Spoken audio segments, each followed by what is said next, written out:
Profesora, buenas tardes. El día de hoy voy a exponer sobre la reforma agraria y el fin de la servidumbre en el Perú. La reforma agraria peruana fue una de las más radicales en América del Sur. Las condiciones internas para su realización se presentaron en los años 50 del siglo recién pasado, y fueron varias, pero la que más resaltó fue la migración del campo a la ciudad, ya que esta se incrementó porque la población rural tenía el temor porque la pobreza comenzaba a aumentar. En las clases urbanas acomodadas apareció el temor de la formación de cinturones de pobreza que empezaron a rodear las principales ciudades. El presidente de ese entonces, Juan Velasco Alvarado, fue un militar y político peruano que presidió el país al frente de una junta militar, tras derrocar en un golpe de estado al presidente de ese entonces, Fernando Belaúnde Terry.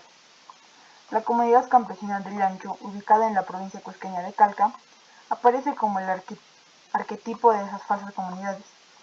Llancho nace en 1988 como consecuencia de esta reforma agraria, pero para ese entonces ya Velasco había fallecido.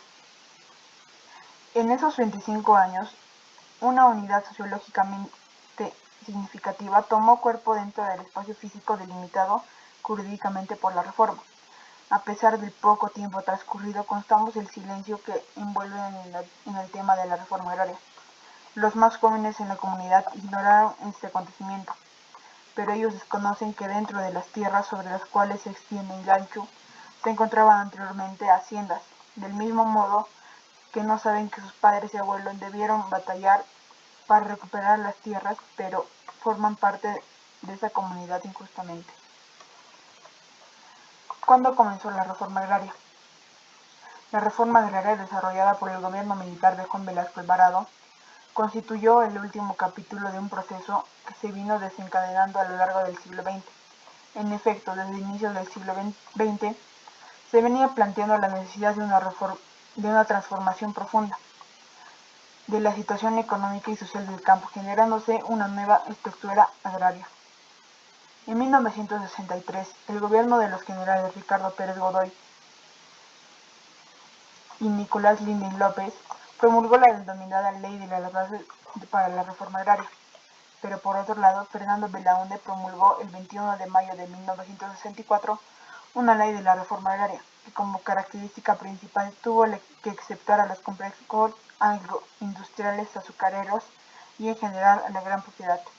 El 24 de julio de 1969, el gobierno revolucionario de las Fuerzas Armadas promulgó el decreto número 17716, el cual la presente ley de reforma agraria considera la reforma agraria como un proceso integral y un instrumento de transformación de la estructura agraria del país, destinando a sustituir los regímenes de latifundio y minifundio por un sistema justo de propiedad, tenencia y explotación de la tierra, que contribuya al desarrollo social y económico de la nación. ¿Cómo comenzó la reforma agraria? La inclusión del campesino implicaba no solo alterar la relación de producción del campo, sino también terminar con su exclusión del discurso histórico-cultural del Perú y darle acceso a la vida política. Lo cierto es que estos aspectos convergieron de alguna manera en los principios de la reforma agraria. En efecto, el proyecto de Velasco pretendía redistribuir la propiedad de la tierra y en consecuencia eliminar los rasgos del viejo orden colonial y sus subsecuentes formas indirectas de explotación con el fin de que la tierra sea para quien la trabaje. Todo esto en función de su propósito fundamental, la dignificación humana de los sectores más desfavorecidos. La reforma agraria tendrá fin. En el Perú todavía la Constitución de 1979 consideraba que la reforma agraria era un proceso permanente. La Constitución de 1993 promulgada por el gobierno de Fujimori simplemente borró ese término. ¿Qué es la eliminación del latifundio, del minifundio y de la forma antisocial de la tenencia de la tierra? Ese término, el 24 de junio de 1969, fue dicho por el gobierno revolucionario de las Fuerzas Armadas, que promulgó el decreto de la Ley 17716, y uno de sus principales objetivos era ese, la eliminación del latifundio, del minifundio y de toda forma antisocial de tenencia en la tierra. Aún hoy, después de más de 3 décadas, la posición respecto de la reforma agraria implementa implementada por el gobierno militar del general Velasco, es utilizada para caracterizar a las personas a partir de la opción ideológica neoliberal denominante.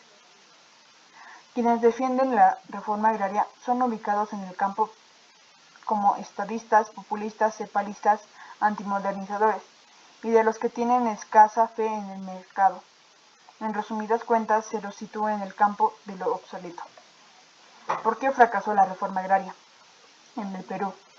Se concluye que uno de los factores por los cuales la reforma agraria fue un fracaso es para su aplicación no contó con la participación de las mismas comunidades, sino que se hicieron para ellos pero sin ellos. Se entiende así que no hubo una buena relación entre el Estado y las comunidades. Otro factor importante es que las comunidades no contaron con herramientas, proyectos y especialistas para así lograr beneficios a largo plazo, y que de esa forma los campesinos acaben con la dependencia de otros elementos como cooperativas. Otro punto importante es que la entrega de tierras no estuvo seguida de una efectiva entrega de titulaciones, de que se encargaran las mediciones post-reforma. Sin embargo, se rescata la valoración social que significó la reforma, pues pretendió terminar con los opresores de los campesinos y revalorar al campesino. Segunda reforma agraria. La emergencia sanitaria por la COVID-19 ha generado efectos colaterales en el desarrollo global, teniendo un impacto en el sector agrario y de riego del Perú. En el contexto del Ministerio del Desarrollo Agrario y de Riego, han planteado 9 ejes o líneas estratégicas de gestión de la segunda reforma agraria, con las pretensiones orientadas en las demandas de los productores y sus organizaciones de nivel nacional y lograr una adecuada provisión de servicios del Ministerio. La segunda reforma agraria consta de 9 ejes centrales que complementan medidas concretas para promover la competitividad de los pequeños productores y mejorar su productividad, lo que les permitirá acceder a nuevos mercados y obtener mayores ingresos en beneficios a las familias campesinas.